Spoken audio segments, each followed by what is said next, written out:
To make curd, we'll first take little milk, almost half a cup, not more than that.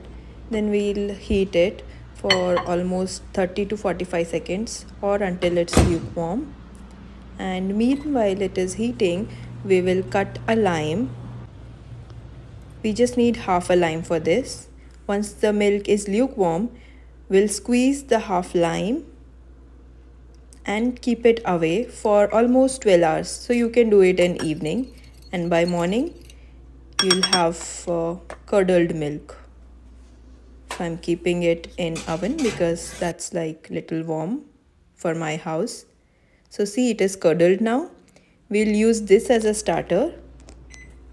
So I have boiled the milk, and now I'm going to transfer it to a vessel where I'm going to make curd.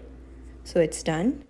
Now I'm going to transfer 1 tablespoon of this starter.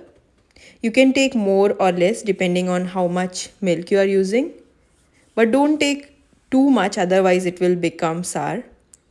And we'll just keep it in a warm place for around 12 hours. So I'm keeping again in oven. After 12 hours, we'll see that the milk has thickened, it has become curd.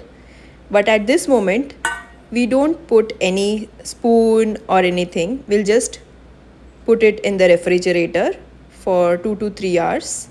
And after that, you'll see it's done. So thank you for watching.